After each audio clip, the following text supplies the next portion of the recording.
Neil Hoyne is the chief strategist at Google. His journey has been nonlinear. He faced dozens of rejections from Google before landing a career-changing job. Since then, he's pivoted between roles, authored a best-selling book, and served as faculty at Wharton. He's done all of this and so much more while also raising a family. In this episode, we discuss his journey from rejections to success, tips for career switchers, and how hiring managers can recognize candidates with potential beyond traditional requirements. We also touch on storytelling, staying focused, and AI's impact on careers. I hope you enjoy this conversation. If you do, please subscribe, follow, and share with others. I read through your LinkedIn profile and I learned a lot about your background, but I know that dates and titles don't always tell the full story. So I'd love to hear a little bit in your own words about your path. About my path. Well, it depends how far we want to go back, but let me give you the rough story of it. A lot of entrepreneurial work, a lot of work in computer science, programming, tech, up until I really decided I wanted more depth in business, which is what took me into UCLA in 2007, 2009 for an MBA. Great experience.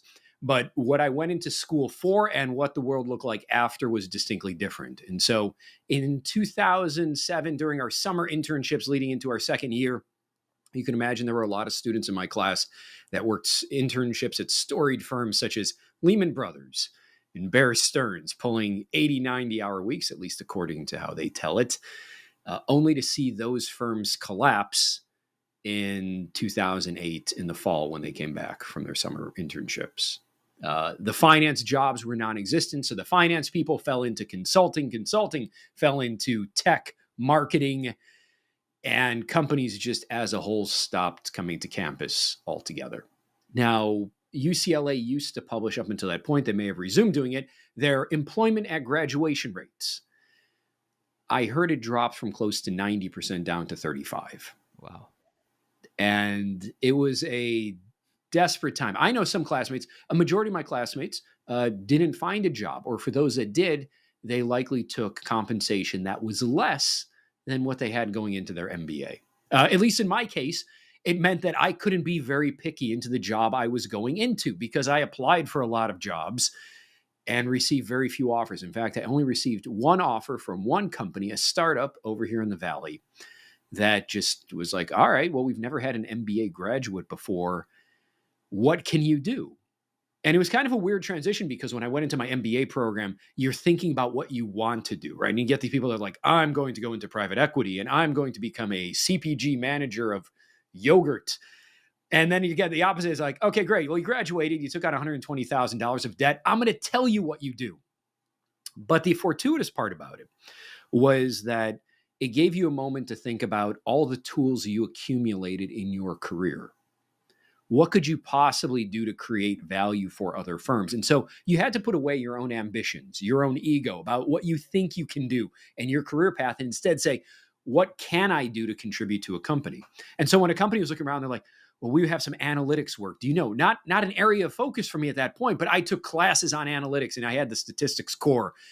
And I'm like, I can do something with it. And that continued. I ended up taking that job again because it was the only offer I had. I packed up all my stuff, moved to Northern California, and then the second week I'm at this company, they laid off a third of their staff. Wow. Now they should have laid me off, but they felt bad because they had this dumb kid who wore a suit to an interview. Also, not something to do with Silicon Valley companies, suit and tie, everything, and they kept me around. But again, it just reinforced at that time to say it was less about what I wanted to do and where I thought my career path should go, and say the alternative is either you figure out how you can provide value for a company or you're unemployed. And that was a great emphasis for me because it said, what did you really learn in your career? What did you really learn in school? It wasn't that, well, I learned finance, but I don't want to do finance. It was, can I use these finance skills in any way to drive value for this company? After another round of layoffs, which happened about a year and a half after I was at this company, I started looking around at other firms. And that value orientation served me very well. But I also learned a second lesson, which was that people asked me, they said, well, why did you go to Google? Like, why would you go to Google? And I ended up applying, by the way, if you don't keep tabs on my LinkedIn post, close to 34, 35 times at Google, which means I have the same number of rejections minus one. Actually, I was rejected one time after I actually got an offer. That's a different story. But people said, well, why Google? And they're like, is this your career path and what you want to do? And the second hypothesis I had, if the first one was all about creating value, the second was, I just want to work with interesting people. See, I had this fear working at the startup, and even though they wanted to keep me, that company was now down to less than 40 employees, and they would pay me well. But after 5 or 6 years, what would I have to offer back to other people? Or would I fall behind on my skills? And so I said, I want to work at a company where I can learn from really, really smart people. And Google had the greatest density of those people around. And so I said, I don't care what the job is, but just being around these people will serve me better in my career. It'll allow me to contribute more value. I'm looking at it from building a toolbox. And so I applied for a whole bunch of different jobs. Again, leaving ego at the door. I had jobs I wanted. I wanted to be a product manager. They said no within about 24 hours, despite a glowing referral from a senior PM. And so I started applying to jobs. And I don't want to admit that it was almost a haphazard kind of thing. So, insofar that I was adding so many jobs and just raising my hand for so many things that the recruiters, wonderful guy, Darren, calls me up and he's like, Neil, you applied to 3 of my roles. Which one do you want? And I was sitting on my phone. And I was like, I don't even know which 3 I applied for. Yeah. But I told him, I said, you put me in whatever role you think I can deliver the most value to Google with. I don't care. I'm not going to tell you I only want to have this title or this position or this job. I said, look at everything you have. You post 5 bullet points externally. We need an MBA and we need these technical skills. That's not a good enough understanding for me. And that flexibility and that focus for him, actually, he ended up putting me in a 4th role that he didn't even post. He said, well, if you're open to different things, here's one that I haven't posted. You'd be the only candidate. What do you think? And so that's the role that I ended up doing, analyzing display advertising campaigns. But again, that value focus, a couple months in, they tapped me on the shoulder and said, hey, here's another project that will only go for 3 or 4 months. We think you'd be great at it. Again, the cultural elements. That then led to another role. Over my 13 years at Google, I've had 15 managers. Wow. All in different teams, all progressively better at finding where my skills are most applicable, as long as I had that dedication to learning. And so the journey really that I put in, which is broadly applicable to anyone, is it was just a journey around continually developing my skill set and trying to be useful to a company. And so I kind of left all the things around title and promotions off by the wayside. And I just said, well, my career is going to be defined by being around really smart people who can teach me really awesome things, and then finding a way to use that to be helpful to the company so that they keep me around. That's fascinating. I haven't heard many people kind of articulate that kind of approach. So that's really interesting. What I do hear a lot is people, including myself, when I look into opportunities, trying to weigh the balance between something that you enjoy, something you're good at, and also something that would provide value. Sometimes is in that equation. Do you feel like those 3 things just align around value for you? Or do you sometimes feel like you've had to sacrifice things that you're like fascinated or passionate about for the sake of providing value? I would say that there's a certain percentage of your work that will change over time based on leadership and seniority that is a complete waste of time, that you look at and you hate doing it. And I work with a lot of the leaders I've worked with. I'm very clear about this. I say, if you come to me and you tell me that this is absolute waste of time, that this is a political maneuver, that is just something that we have to do as a requirement of our lives, then I will treat it as such, because I don't expect everyone to get their way all the time. And sometimes that's 80% of my time. Sometimes it's 10% of my time, but I enjoy those oscillations. And what happens is when I get free time, then I start pursuing those individual interests to say, I want to invest a little bit of my time finding things that I can enjoy doing. But it's always a self-motivated pursuit. And I'll tell you, it doesn't always align with the job. If you have a great leader, a leader will help you develop your individual ambitions. If not, you have to go outside of that job. And sometimes it will even result in tension. It's very difficult for a manager to say, well, you have free time to do these own pursuits. You should have free time to do more of my work. And that's a question as to how much you want to invest in yourself.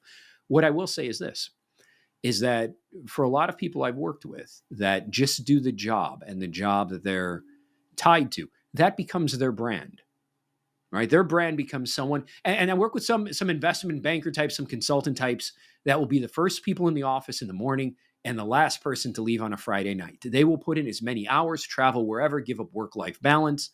That becomes their brand. And the projects and opportunities that surface for them in the organization are people that are looking for people with those attributes. I have a long, ambitious, uncertain project that's going to require long hours. Who's up for it? They're not picking me. Mm-hmm. And I know the people they're picking for. And those people that truly embrace that work have done incredibly well. Some now CEOs of very large companies. but that's their brand and where they're comfortable with. Now, where the mismatch comes up is that there's some people that are like, look, I can do the long hours, but I really prefer to do these types of projects. Or maybe I really care about work-life balance. And maybe their hobby, their passion is spending time with their kids or their family. Well, now all of a sudden there's a mismatch because they're telling the organization they want to be the at all costs, do whatever you need. And in the back of their head, they're like, but I would rather be at home. Mm-hmm.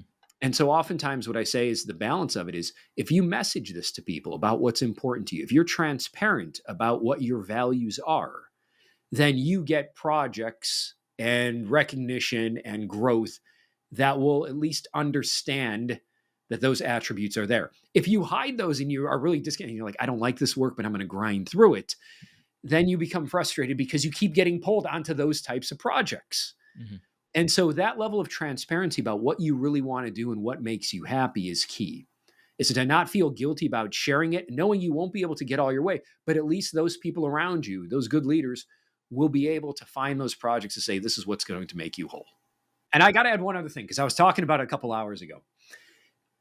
As you find yourself in leadership positions, it's important to message these values as well. Where sometimes people will tell me is they're like, look, I'd love to tell people that this is really my passion. I'd love to spend more time at home with my family, right? Like in me, 2:00 every afternoon, I am at school picking my kids up. That's where it is. I'm not doing meetings from 2 to 3. I don't care.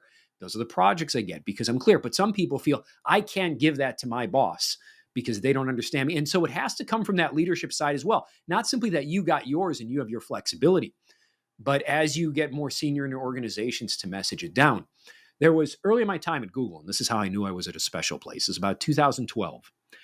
One of our leaders came out and he was absolutely furious. Now, not at anybody in the organization, but because of what people were talking about with him. And so he addressed everybody on the team. We were all on the same floor for sales. And he was like, I heard rumors that people have noticed I'm working late. And that some people believe that in order to get to my level, that means that you have to work until 6, 7, 8 o'clock at night. He's like, let me put an end to this right now. He's like, I'm here until 7 o'clock because that's when my son finishes his baseball practice and my daughter finishes her piano practice. I leave the office and I go pick them up because they're nearby, and it makes a lot more sense than going home and coming back. He's like, so I'm here passing the time. This is not a requirement to get to my level. You are not supposed to stay in the office because I'm still here. And then he went a step further. He said, and if anybody tells you that you need to stay late and you need to push off the things that are important to you, that you get joy out of in life in order to get promoted, in order to be successful here, if your managers can't help to develop you, you come to me and we will figure it out. Now, you immediately think for those leaders, I want to work harder for those leaders because they get it. Mm-hmm. But it only becomes that transparency if they did not take that step to admit what their values were. Imagine how easy it would have been to sit there to be like, I'm the hardest worker on this floor. I'm here every night. And people are like, hey, he works really hard. Mm-hmm. But instead, casting that aside, be like, no, I don't want to be here, but it's convenient for me. And I want to help you find that balance in life. And so that's where I look at it to say, it's not only your own ownership of what's important to you, but also then finding that right culture and having those right values so that your leaders also understand and can support you. And if not, that's where you start looking for different roles. It's less about the job description and more just around that balance and that understanding. You know, we did a great study that unfortunately I think has been cast by the wayside just as things go because they're old. But back in 2010, 2011, Google did a study around Project Oxygen, is what they called it. The New York Times, Harvard Business Review did great articles on it, where we looked quantitatively to understand the different dimensions of great leaders. And we found some commonalities, and it was great to validate things that we knew in our heart were true, but also be able to assign to say, you know, for some leaders, especially in engineering teams, technical skills were necessary, but they were the least important for being actually a good leader. So you could be the best engineer out there. That's not what your team was looking for you to do. Mm-hmm. A lot of teams genuinely cared about empathy and understanding. Those same things we were just talking about a few minutes ago. You understand me and who I want to be, as opposed to here's a rigorous process that I've been left to follow. And so I generally will look at those and I say, that's a good starting point because being a quantitative guy, I have my opinions, but I like to look into say, well, what does the data actually say? And the other thing too, which I think when we talk about great leaders, and I think this is a helpful caveat, is the warning for all aspiring leaders. as well as people that interview, is that we tend to like people like us. Like we tend to look at the skills we had, the schools we went to, the degrees we have. They get me. I grew up in Chicago. I connect really well with people from the Midwest. Mhm. People that we don't understand, they're ranked lower. And part of the difficulty there is when we don't understand people, we like to think we're good people and we fill it in with positive information. We don't. We fill it in with negative information about their assumptions, which kind of ties it in together to say those are people I try to stay away from, people that are only like, I want people that have this consulting background that went to this particular school. And instead, people that are open-minded say, look, I have people with this background, which means I can benefit from people with a different background. Mhm. And so that's just one of those healthy caveats that I always look at. And the same thing, by the way, ties into that larger message around transparency. If people were to look into be like, well, Neil doesn't take meetings at this time, be like, oh, he's being lazy. He's taking his afternoon nap. We do have nap pods.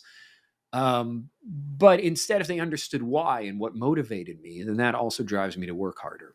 And so sometimes it's that curiosity and empathy with managers. Of course, everybody's results may differ. Some people prefer a lot of structure, a lot of rigidity to their roles and the expectations. Others prefer more flexibility. But again, that's up to really great leaders have the ability to be flexible to people based on their needs. Absolutely. And I think on the matter that you brought up about seeking out people with different backgrounds, the initial thing that drew me to reaching out to you is that post that you made about folks at Google that come from industries that seem unrelated to their current role. And I'm curious from your perspective as an employer and as a teammate, what do you value most about people with non-traditional backgrounds? Well, how much they can teach me. Yeah. That's what it is.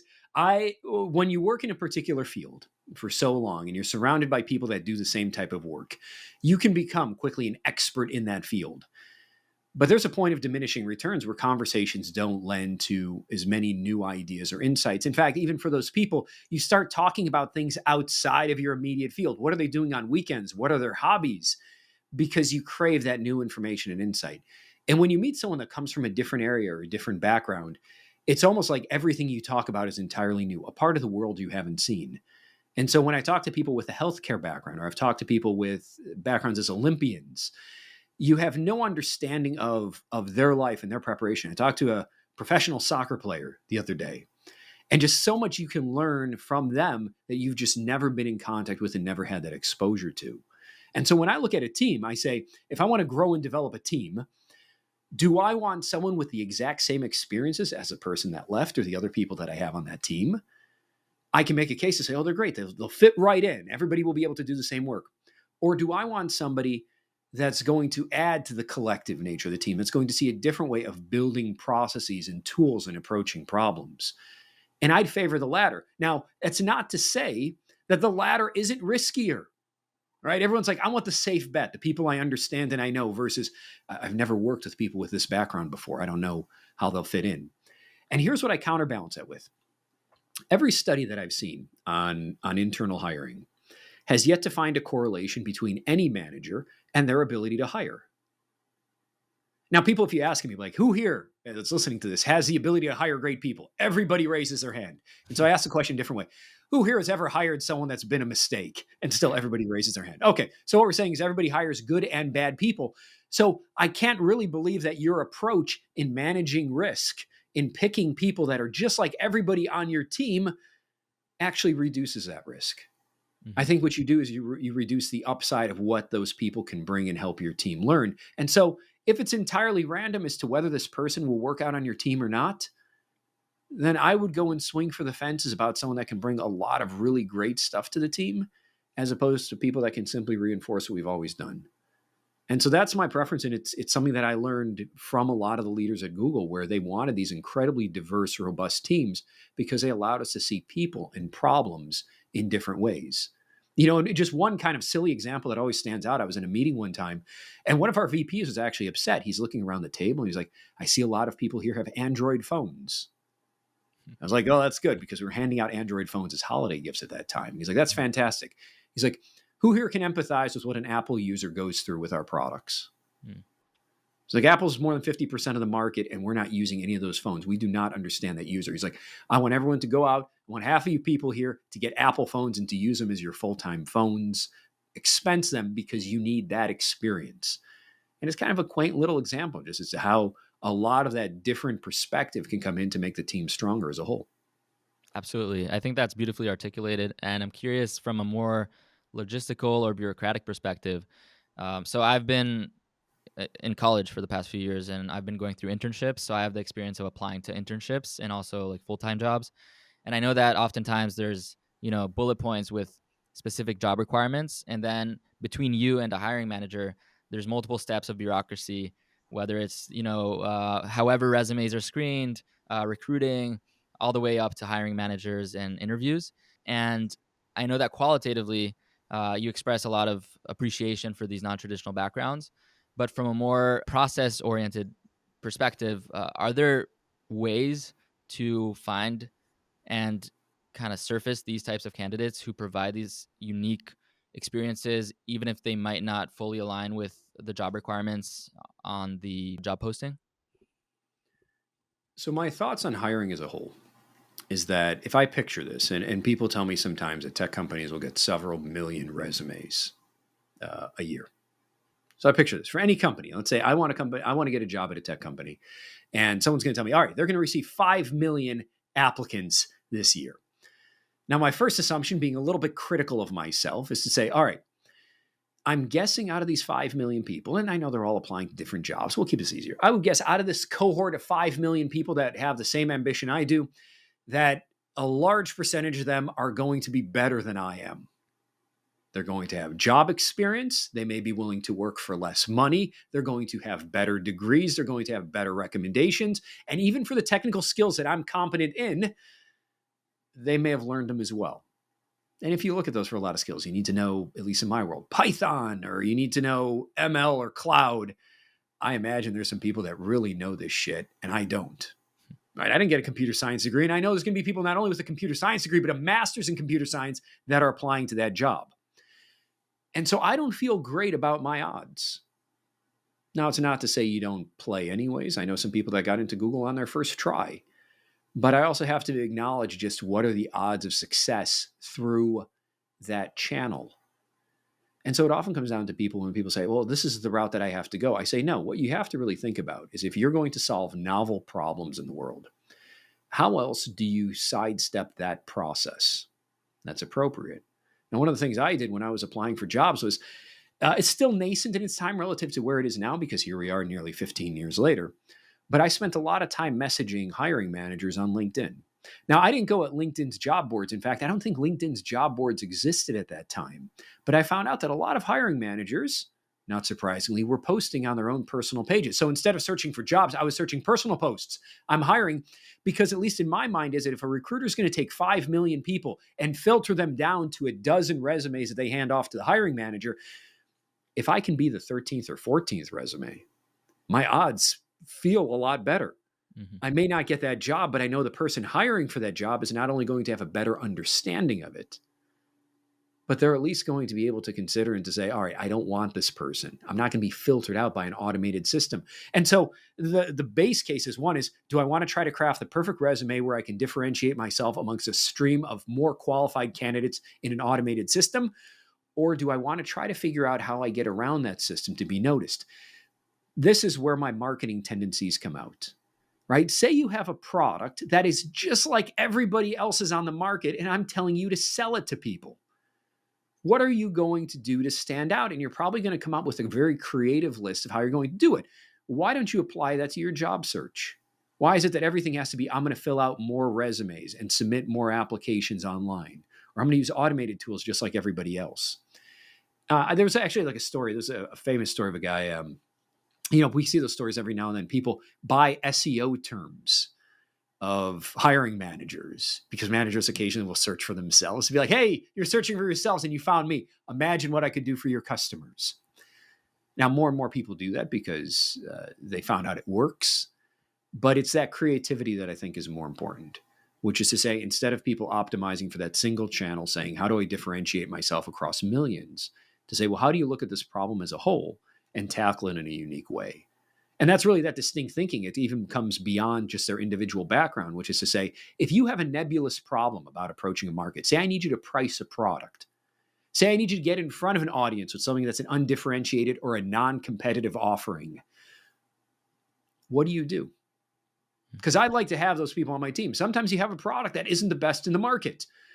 Well, how do you still build a case and build a brand around it? Or do you give up and you just say, well, I'm just going to get it in front of more customers and somebody's going to buy? That's what you're really looking at from a job side. And so I guess the way I'd put it is a casual disregard for the formal process and trying to find ways that you can differentiate yourself as a candidate, as someone that's willing to work hard and try novel approaches, as opposed to volume. Because I sure as hell wouldn't play the volume game today. Absolutely. I spent 5 years in the military before coming to college. And then when I was a freshman, I had this backlog of experience that I thought was relevant. But as a freshman, employers wouldn't necessarily want to see my resume at all. So one thing that helped me land my first few internships and kind of use that as momentum is really just cold messaging people on LinkedIn. Even if there wasn't a job posting, I would just find someone who I felt like could resonate with my background, could appreciate it for the potential value that it could offer. Oftentimes I'd recognize that that firm or startup might have just raised a round and might have some budget for hiring an intern. And I would just make a case with those 300 characters on LinkedIn that you can use while reaching out to someone. And I found it to be effective. Obviously, you don't land every single one of those, but with enough attempts, I think it's less volume of cold messages to convert into an interview as compared to just sending your resume into the abyss. So, I mean, obviously, using both of these approaches and kind of using all the channels that you have access to is probably the best way. But from my personal experience, what you described has been effective, and it's awesome to hear how you describe it. That's exactly that. And also, when you take the messaging approach and when you try different approaches, you want to break it down into things that you can measure so that you can improve. Again, my quantitative side coming out, but I always hated that when you look at resumes, it's kind of like, all right, resume, did they call me back? Did I get an interview? Did I get a job? You see sometimes these waterfall charts that populate LinkedIn. When you're sending messages, you get to add that additional step. Did they respond? How long did they respond? And if they didn't, you can easily try a different 300 characters. That's a hell of a lot easier than trying to revamp an entire resume and hoping they notice the change as to how you list your impact on a firm. Mm-hmm. And so it just gives you a different playground and a different place to experiment where you can differentiate yourself. And now I know people are going to be sending us both LinkedIn messages to be like this. And I'll tell you this, for one of those posts, I got about 700 messages from people. And they were all interested about these career transitions. And I was surprised that about 90% of them were the same. And a lot of them were very direct. They were like, can you give me a job? Mm-hmm. I can't. And that's also the other thing to consider is that if you go to someone and say, can you give me a job? Can you refer me into this position? And if they're unable to do so, maybe there's already another qualified candidate. Maybe there's company policies that prohibit them. Do you give them any other options to which they can contribute something back? I like to believe that most hiring managers are good people. They want to help people, but they only have one job. And it's unfortunate when you have so many people, knocking on the door. But if your only question is, can I have a job? And the answer is no, there's not any other place to take that conversation. Mm-hmm. There's not. And when you ask them for advice, is there anything you'd recommend that you love with candidates? Or one of my favorite questions that I get in interviews, I got this from a couple candidates, was they asked me at the end, where you ask a question, like, do you have any questions for me? And people ask operational details. Well, what's this like at the company? Do we have to work from home? Someone asked me one time what I wasn't finding in other candidates.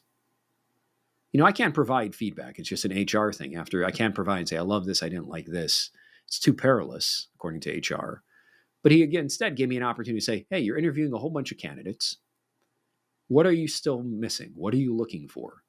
And then cleared out space for the next 5 or 10 minutes to address the specific needs that I was looking for that weren't listed on a resume, or maybe were beyond just that job description that said, well, these are specific elements that I think are really important to the role that I haven't seen in other candidates. What do you have for me? Mm-hmm. And again, collecting information and differentiating, again, just knowing how to carry on that conversation. Beyond the very important advice and responsibilities that the candidate really should embrace, and I do agree that a lot of it should be on the candidate, and being proactive is really important. I'm curious if you think there's anything that could be done on the organizational level to more effectively identify candidates' fit beyond just the cookie cutter job requirements in order to find these hidden talents with diverse experiences. I wish, honestly, that hiring managers are more closely involved in the process of filtering and sorting candidates. I don't like to see silos emerge where HR recruiters say that we have a proprietary system to surface the best candidates. I don't like that filter. I like seeing the raw information as much as when I do a survey. I like to see all the responses. I just don't like to see a single slide that says X percentage said Y.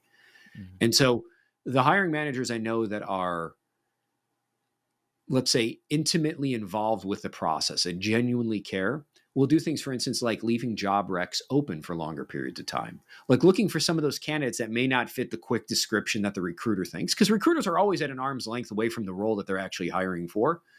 But to say this is interesting or this stands out in being part of that process. Otherwise, the candidates they see are the dozen that the recruiters through their processes filter out, and there's not a lot of wiggle room there. And Mm. so I don't see a lot of emphasis. So where I sit is I say, if hiring is really important to you, if hiring is really important to you, the very first thing you can do is be as close to that process as possible and not letting for someone else to tell you what the summary is of the people that applied.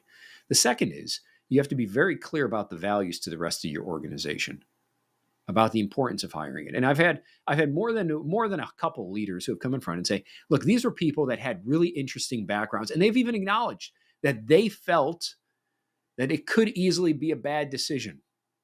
Taking a chance on this person that I don't need to take. Easy, safe candidate versus risky, different experience. And they've admitted on almost every occasion that they appreciated hiring that person. In fact, in more than one occasion, saying this was the best person I've ever hired. But they have to give other people on the team that room to make those chances, take those risks, and not worry about the penalties that come from it. We often worry about it. Well, what will my team say if I get the wrong person? I hired the wrong person. How will that look on me? And so if you can alleviate that risk and that pressure from some of those managers, then they look at the cost of taking a risk as being a little bit more balanced. It's a high risk, high reward. I prefer it to be a high reward versus low risk. Mm. And that's always mitigated just by the leader saying, this is what happens if we get it wrong, and that's okay. Yeah, I think that ties actually really nicely to a quote from your book that from your book's website that I found really compelling, where you say that the beauty is in trying, not attaining perfection. And I'm curious if there's been an experience in your life that's taught you that lesson. Everything. I have yet to achieve perfection in anything that I have done. I've spent a lot of time doing it. Um, I kind of joke about this in the book. I carry a lot of relationship metaphors, and I kind of joke that often when we're dating people, we always want to find our perfect person. Now I'm a cynical data guy, so I'm like, all right, there's 7 billion people in the world. You're gonna find the perfect person. Just looking, oh, they must naturally be located in the same area I am. And I kind of joke. My wife hates this about me because I have the head and she has more of the heart. But I joke about it. I'm like, what are the odds that anybody's finding a perfect person? And what's the odds that they're just saying, you're the best person I've met?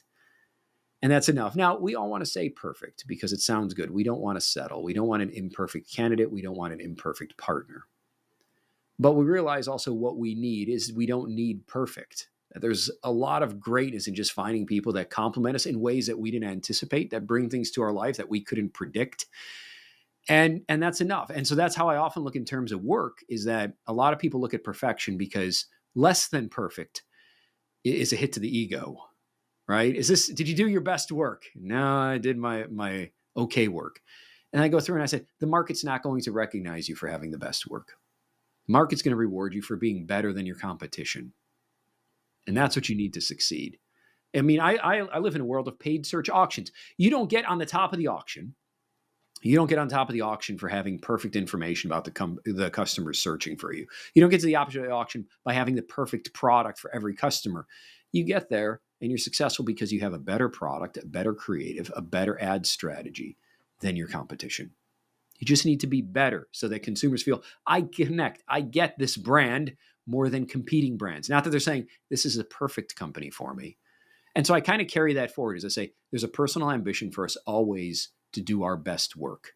But we also need to calibrate that to say, what do other people expect of us and how much credit they're going to give? And oftentimes there's a gap between what we've built and how great we already are versus what we actually think we need to deliver. Hmm. It's really interesting. I know that your title is chief strategist, but what does that mean? Like, how does your day to day look like? My day-to-day is primarily working with a lot of the CEOs, CMOs, and boards of our largest advertisers, helping them understand what's coming next. And so for in most cases, their sample size is small. It's their directs, it's maybe a small group of mentors, it's their board or their investors. And often when you get into complicated areas like Where's data going? What do we need to do with AI? How do we make this strategic investment? Should we buy this company?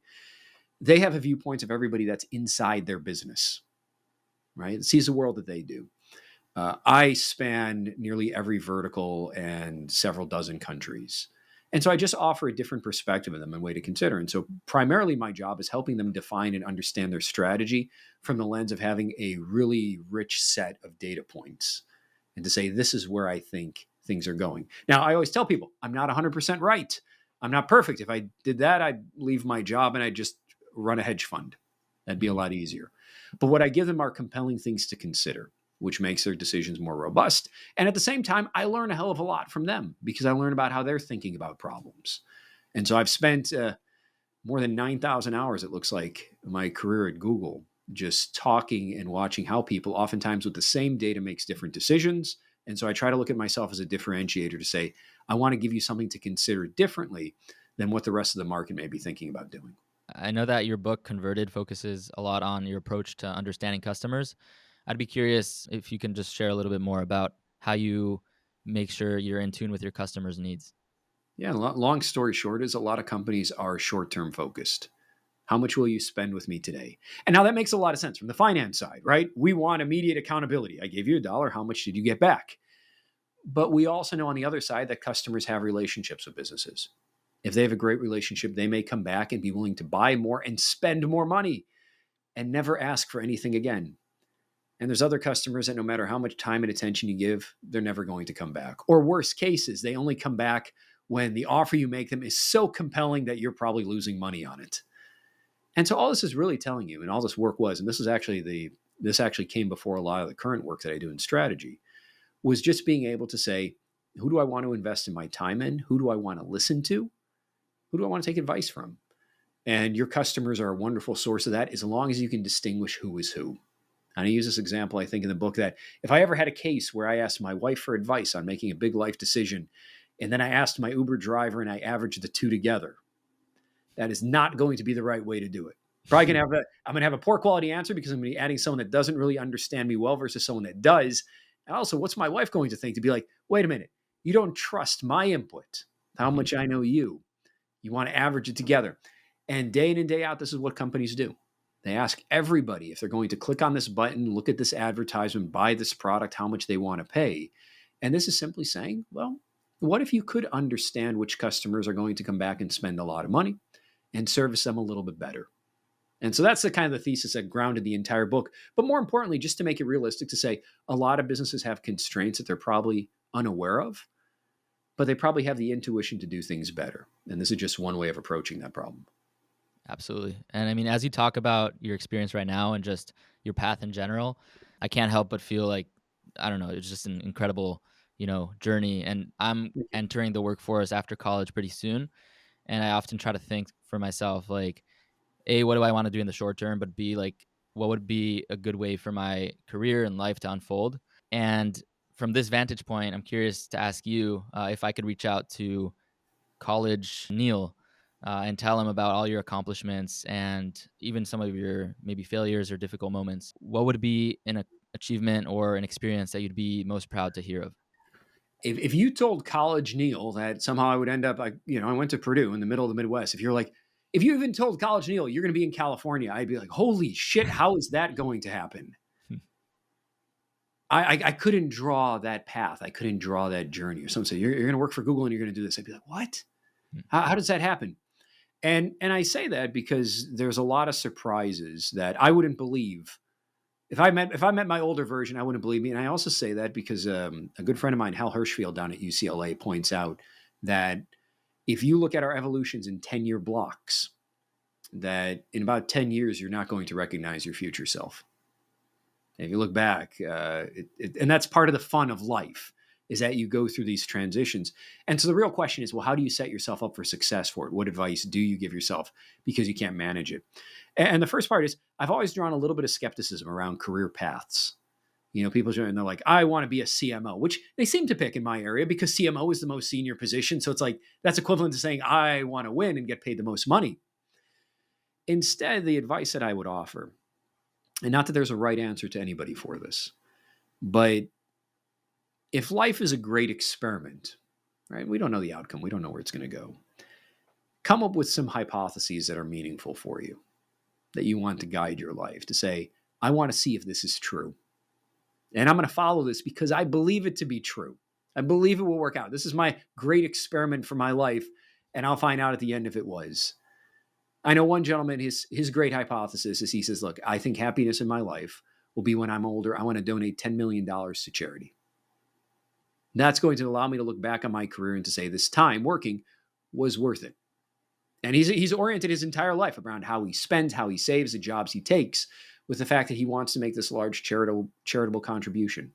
Mm-hmm. I can't tell you all of mine because it kind of ruins the fun, but you probably heard one of them early on, which was, I bet that surrounding myself with interesting people will be a payoff. I'll get to learn things that otherwise I would never have come across otherwise. That continual investment in learning will pay dividends that I can't appreciate. Mm-hmm. And so oftentimes if I talk to younger people, I say, figure out what those hypotheses are, what you believe to be true, what you're willing to fight for and to sacrifice for, because you can't imagine a world where it would be not the case, that surrounding yourself with interesting people, giving money to charity is a bad idea. That's a terrible world. And do that and give yourself the latitude to go explore those pursuits instead of tying everything to a dollar amount, whoever pays me the most money, whoever gives me the best title. Because sometimes you will find that those are in conflict with each other. Now, if your great hypothesis is, I'll be happy if I become a CMO, well, I'd kick younger Neil in the head for that. I'd say, who the hell is, find me a CMO. It's like, yes, happiest spot in the world. And to challenge instead to say, I'm willing to give up that CMO role if I can do this with my life. Mm-hmm. Another hypothesis I'll give you is that someone told me that we spend 70% of our time with our children before they're the age of 12. That kind of frightens me. I'm really enjoying the father role. And I think about this hypothesis. You know what? If I spend more time with my kids now, then maybe I'll get to drag that out a little bit. So maybe 70% won't come until 12, will come when they're 21. They're 30 and then they're moving on. And so I think, a hypothesis of mine is if I spend more time with my kids now when they're younger, instead of focusing on the career, then I'll be happier than if I just tried to accelerate my career at this point. And I have to choose between those two conflicts, turn down a promotion, spend more time with family. That's my hypothesis. And maybe when I'm 50 or 60, even my kids, I'll go back to them and I'll say, was this hypothesis true? Mm-hmm. Did it make sense? And then that will be the advice I'll give to them. But still, I wouldn't say, follow me. I'll say, this is true. I'll say, sacrifice your career for family or the things that matter. And then I'll tell them to go find their own hypotheses, things they want to test. And hopefully, if I'm still on this earth, come back and tell me how they worked out for you. Definitely going to do that exercise afterwards for myself. And I encourage anyone listening to maybe consider that as well. And I mean, as we're talking about making decisions that might have to counteract other priorities, whether it's choosing to be more with your family and giving up on a promotion, or, just that balance between personal and work life. If I'm just looking as an observer at your trajectory, it looks like you've had a lot of promotions. You've written a book. You've been on boards, and you're on boards. You're faculty at Wharton. You're a father. You have so much happening simultaneously. And you touch on this a little bit, but I'm curious to hear more explicitly, how do you make time for everything? And what are the routines and habits that allow you to pursue so many things that you consider fulfilling simultaneously? I try to avoid email as much as possible. I joke about this. I know people. I'm serious about this. The cell phone that I use. So if you have Apple Screen Time, or then it was an Android equivalent, it tells you how many hours a day you spend on your phone. And I was shocked when my phone was continually coming back and saying I was spending 3.5 or 4 hours on my phone. Now I know phones do a lot of things, but if you're saying typing an email, I think you're better with a full-size keyboard than a phone. And so I did a fun experiment. What I did on my phone was I took off all my corporate email. Right. So nobody from work can actually message me on my phone. They want to, they can't do it. I have, I think, 3 or 4 apps that I actually need, and that's it. And my phone time went down to about 20 minutes a day. Somebody wants to talk to me, they call me, and I'm surprised when people call me up over the phone, they never demand exactly 30 minutes. We usually get done in 5 or 6. And so time is more effective. Some inconveniences. I can't watch things on TV, but that's fine. But one of the habits I like is just to find out where my time is going and then realizing if I actually need to spend it that way. And I found that devices, if you let them, can take up a lot of time and they can limit your opportunities. And I say this also from a side of competitive differentiation. If I look at all my peers as working in a particular way, I like to see whether there's advantage trying something entirely different, doing what they're not doing. And so I say, if everybody's instantly available and always bombarded with new information, it's been said one time, I believe it was an economist whose name I can't recall, said that when there is an abundance of information, it leads only to a scarcity of attention. You have so many things to think about. Can you rarely ever think deeply about one of them? And I'm not passing judgment to say you have to. I'm simply saying it's a grand experiment to say, do I get better results if while the world is bombarded with new ideas and new information at every moment, I can carve out and focus on a handful of things every day that are more meaningful? And I found out, at least within balancing with kids, yes, it works out well. And I hope maybe even for my kids that they never have to wonder why I'm sitting at the dinner table with a phone all the time. And maybe when they turn 10, they're not asking me for a phone and falling into that same trap. And maybe we see that as a generational change. But I look at it just being very mindful about how you work and then not being afraid to challenge those things.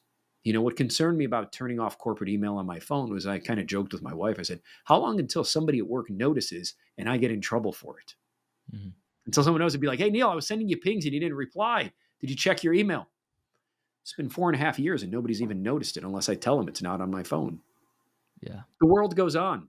The world goes on and it just becomes part of your brand. Okay, well, Neil's not going to be instantly available. And so maybe we don't want him on this project. Maybe there are opportunities that I lost.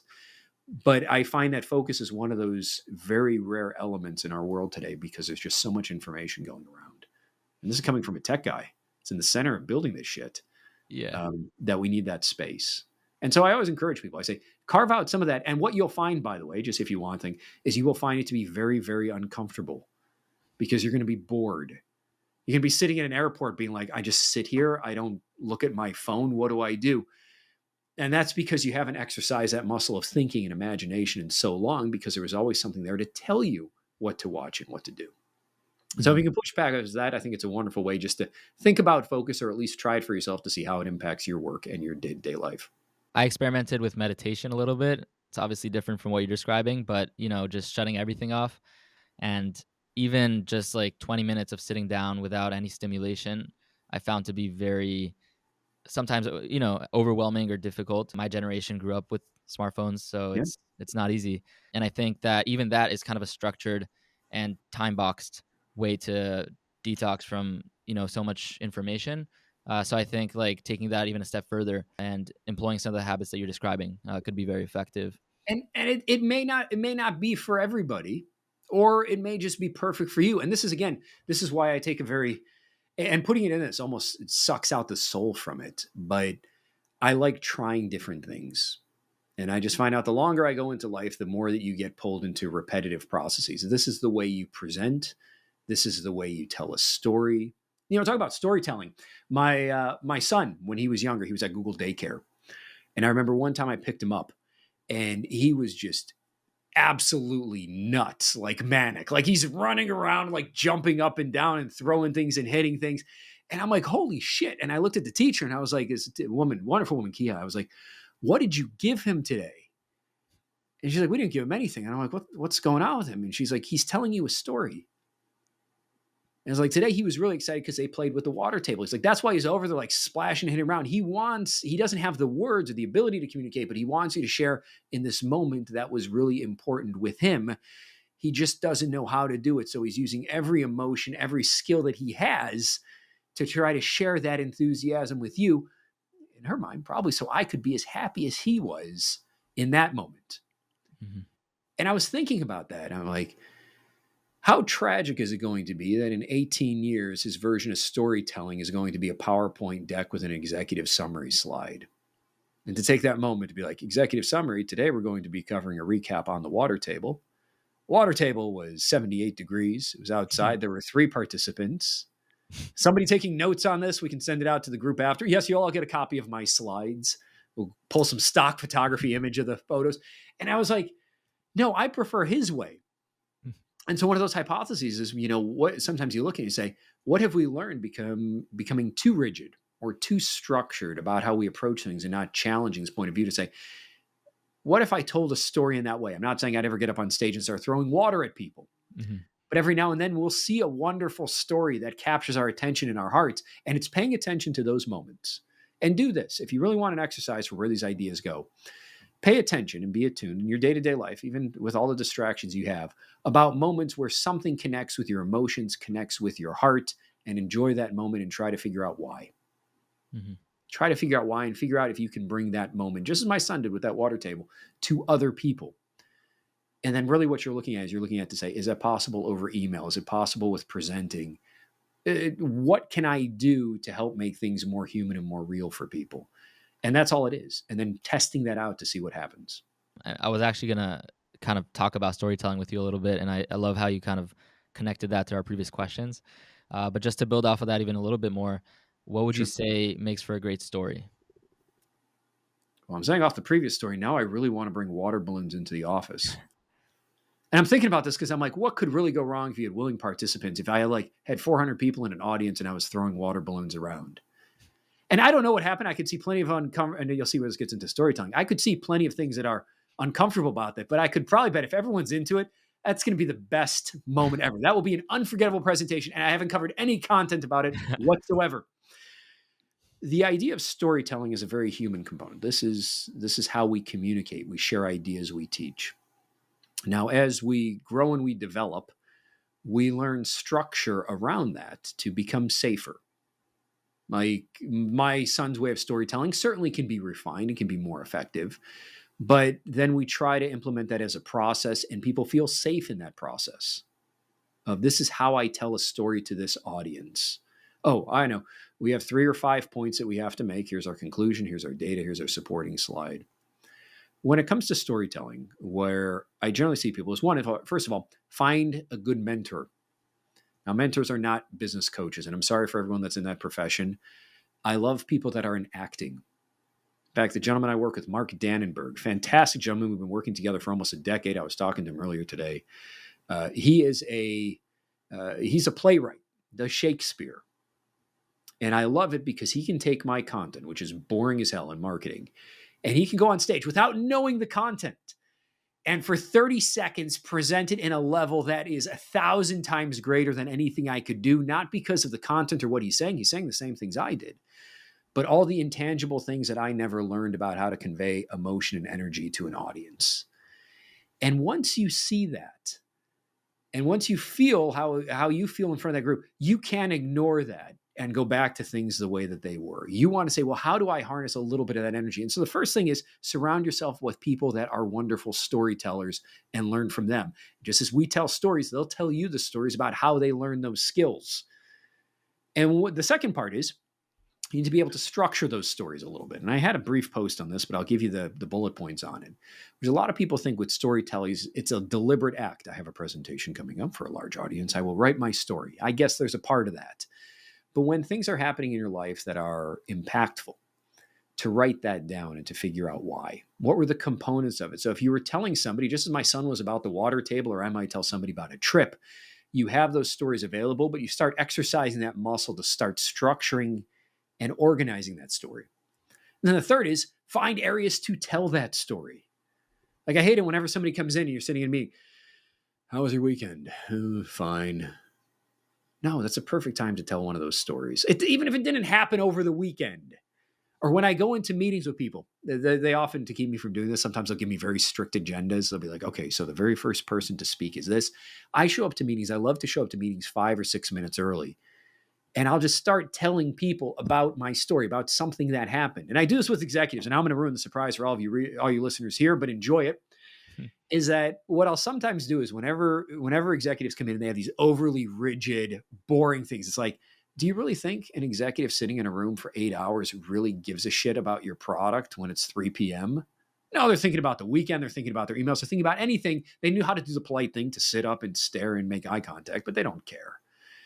And so what I'll do is I'll just kind of sit down and I'll have 5 minutes before the presentation starts, and I'll sit with a group and we'll be waiting to start. And I'll just be like, hey, do you want to hear a story? And always they say yes. So they'll be like, hey, do you want to see some slides? Nobody ever says yes to that. And so I'll say, do you want to hear a story? And they'll always say yes. And I'll tell them one of my stories that I'm working on. And how I know it's a good story, is after we get done with a small group, right before we start, if they ask me to tell everybody about that story. So whether it's an interaction with a customer, something I learned in marketing or something I learned in research, they're like, hey, everybody needs to hear this. And then you tell them, and what I find out is that I see how long I can go with telling more stories. And if you do it the right way at the end of that, not only do you hit all the objectives of the presentation because you selected the right stories with the right theme, but everybody enjoyed those conversations. They never felt, nobody ever goes back to be like, oh, I'm so disappointed you didn't get to your slides. Mm-hmm. But all the objectives got met. And then people look back and they're like, how did you do that? And it was simple. I didn't use slides as a crutch. I just engage people and I say, what you're really doing as a storyteller is you're saying with somebody across the table. I used my wife before she was in marketing, right? Doesn't care at all. She was in healthcare. Doesn't care at all. Can I make you interested in something that happened? Mm-hmm. Right? With an audience, can I make you interested in the stories that I have to tell? You're giving me an hour of your time. Can I keep your attention? If I can't, then I go back to the slides. Yeah. But what oftentimes people do is they wait until those big moments where they have to present a story. And like, well, I have to give a presentation in front of 400 people. I want to tell a good story. I don't want to screw this up. And because of the pressure at that moment, it's the last time they want to try anything new. And so they go back to what's safe, what's expected, what's traditional, what I would argue is boring. And so you want to carve out those spaces, really those three spaces. One is find people that you can aspire to be like. Two is pay attention to the stories that make you feel in your life. And the third is find as many opportunities as you can to practice and refine your skill with other people.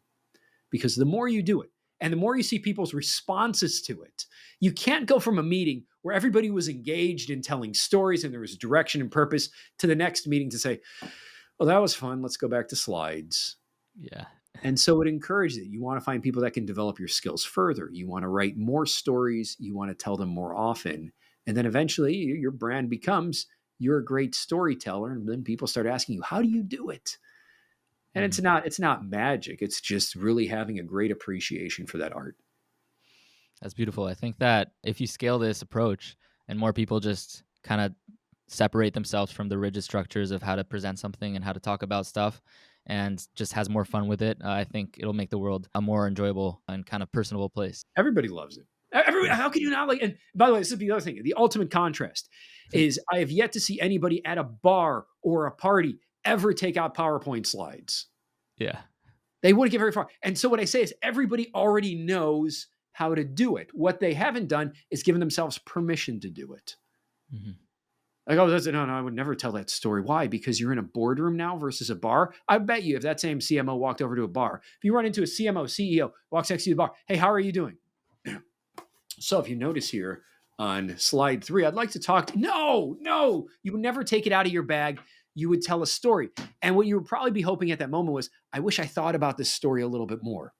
Mm-hmm. But otherwise, you already know how to do it. It's just, you have to shift your expectations. You have to get rid of that safety net. And so I'll add just one last thing on the storytelling.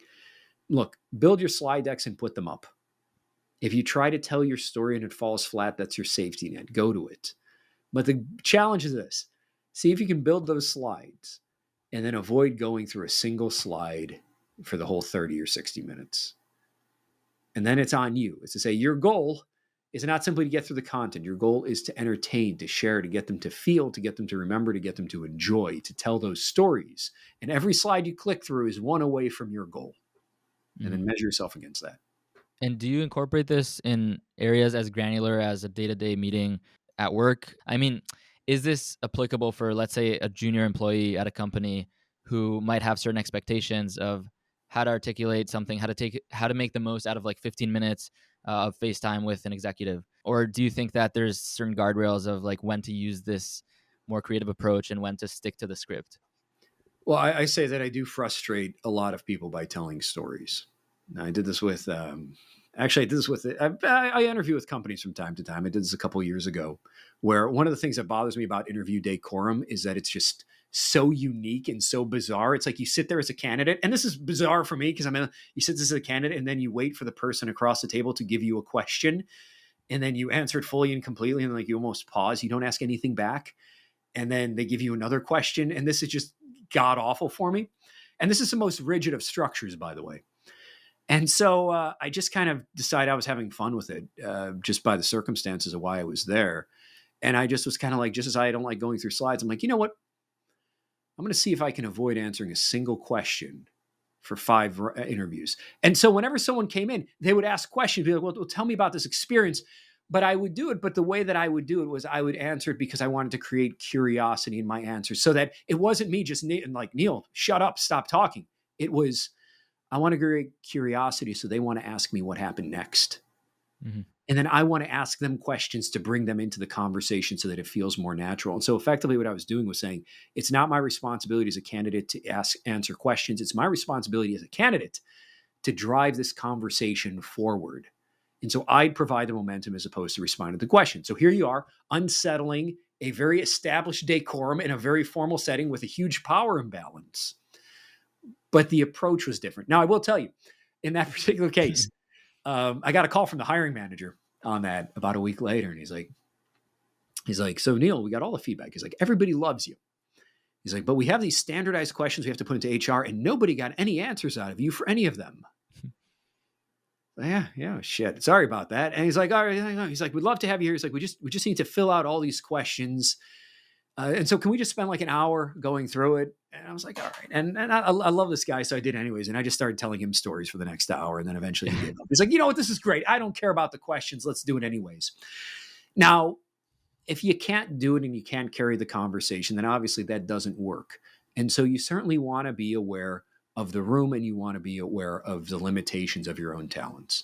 Mm-hmm. There are times where I'm happy to speak. There are times where I'm happy to listen. There are times where people will have very direct questions and information they need that you need to give them. And if you don't, then that's going to be a failure for meeting their expectations. And so I'll certainly respect the decorum of it. What I worry about is when people use it as an excuse for everything. Mm-hmm. And so it's kind of like reading the room. If you look in a room and everybody is bored and tired versus everyone looks focused on the tasks at hand and they want to make the best of the moment, then your approach has to be calibrated accordingly. There are some times you go into a room and you just work, but you have to make that conscious decision. Otherwise, it quickly becomes an excuse. This wasn't the right room for me to tell my story. And then you never get that practice or that muscle. And so you do just have to look to say, well, what are people expecting from me in this group? Because think about it from a sales presentation.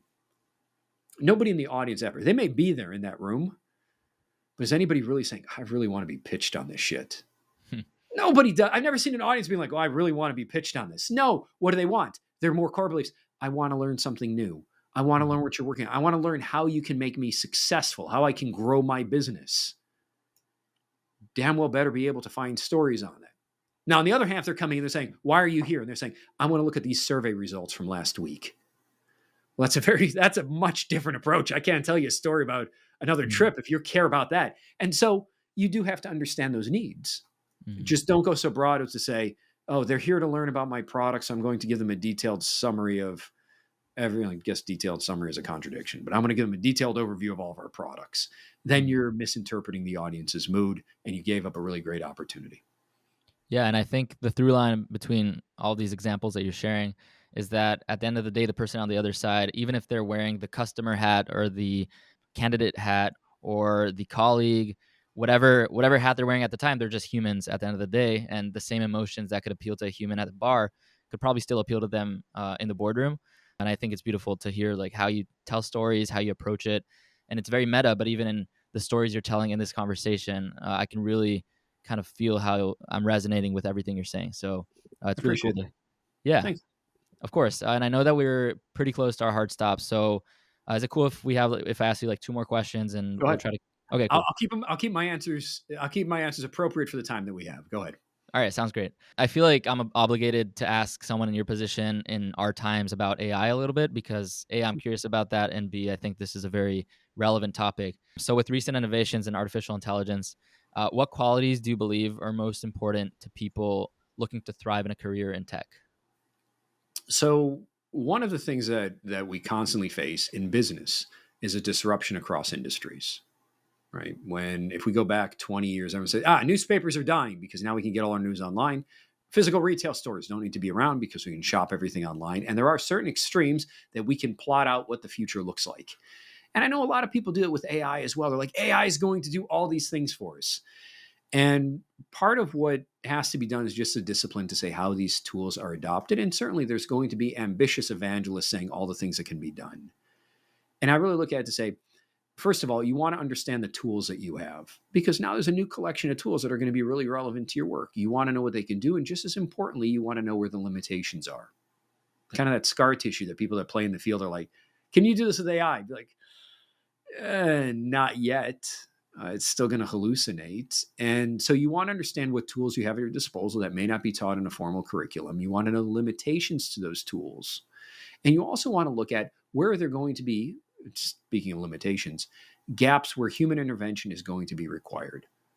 And so one of the interesting thought exercises that I have going on with a few friends in the space is, since more and more people are developing AI generated content, and that includes AI driven creatives and videos,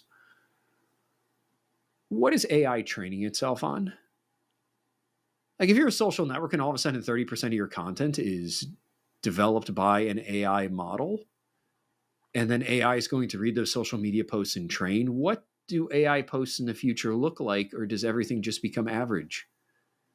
And if everything's average, then how do you push that forward? How do you create something new that AI has never seen? How do you invent something wonderful? How do you tell a story that AI hasn't happened? And what you realize is that we as human beings have wonderful, unique capabilities when it comes to creativity that AI can't replicate. AI may be able to look at every ad creative that's been built over the past 40 years and create something that would be best in class, but it would struggle to create something new. Could look at music in aggregate and say, this sounds like every pop hit from the past 2 decades. But could it make something new that listeners weren't anticipating? And that just means the value of human creation goes a little bit higher. And so I think what we're seeing is we're seeing a pendulum swing where over the past 10 years, a lot of investments were made in tech, in computer science, in developing and writing content and reaching out to consumers and advertising. And now I think what we're seeing now is the ability for those tools to be automated a bit. And say we don't need somebody to write code from scratch. We can actually do it fairly well with AI. And saying, okay, well, what's valued? Well, what's valued are actually all those things outside of it. So we may actually see more investment I would love to see in art and in creativity and building new things that aren't reflected in data sets, because those are things that companies cannot use AI to build. And so it's just being aware of those oscillations for people and not thinking rigidly that our job is going to be destroyed. I don't think that's the case. I think some jobs are going to be accelerated and automated. And I put this into context very much with, at the company level, a lot of companies will come to me and they'll say, Neil, we need an AI strategy. No, you do not. What you need is you need a business strategy. What makes your business unique? Its products and services, customers, and then how can AI help you get there faster? And so same thing with your careers. Where do you want to go in your career? Okay, how can AI help you get there sooner? Can it help you learn faster? Can it help you connect you with more ideas? Can it write content and emails so you're not spending 30 minutes on your inbox message? Mm-hmm. And good. What are you going to do with that extra time that AI can't fix? And just get there faster than other people in the market. And so I look at it more as a compliment, but it also risks becoming a huge distraction if it's not carefully gated. Absolutely. I think it's very encouraging to hear, but also very insightful for someone who's kind of re-entering the workforce when it's looking a lot different from what it was a few years ago when I started college. We talked a lot about different facets of your life, of your journey, and also of your approach to different topics, whether it's careers, storytelling, and just kind of bringing it all together. I'm curious if there's anything on the topic of life changes that we haven't covered that you would like to leave our audience with. I would say this is that if I listen to this podcast in 10 years, as we mentioned, and I go back, I'm gonna be like, wow, I've learned a lot that I haven't seen. And there's part of me that I say just with life changes, I think that a lot of what formal education teaches is a certain amount of control and predictability, things we know to be true, ways that we want to build our careers, ambitions that we want to have. And if you are a structured person, by all means, pursue that. If you're not, don't feel bad about the absence of it, because we need both types of people. I think across careers, I think that, we see entrepreneurs on one side being like, we don't want process. We want to build and fail quickly and create innovative products. And then you see larger, more established, the consultants, the operational people on the other side being like, we need to remove inefficiencies from the system and operationalize and drive all this through with AI processes. And both of those views are not necessarily going to come together, but the best place to be is to understand what each brings and to manage the tension in between. And always feeling comfortable with it. The entrepreneurial people hate process, but I can tell you it helps them in some ways. And the consultants love process because they hate seeing money wasted. And I could tell them where risk would benefit them. And so I'd say is embrace all the things that you love, but also know that there's always going to be different ways to do it and explore those. And if you find that one group is there saying, we're the only way you can do something, then that's the perfect time to do the exact opposite of it because it's the data and the opportunity that people are less likely to explore. So you go do that, and I'll probably see you all out there too. Amazing. Wow. Thank you so much. This was really, really enjoyable for me. And also, I learned a ton. This was just super valuable. And I'm really grateful for your time and your thoughtful responses. It's my pleasure. I know we're going to talk again. And if not, we're going to come back together in 10 years, listen to this together. And then I'll be like, oh, these are all the things that were right or wrong. But I think that curiosity is going to serve both of us well.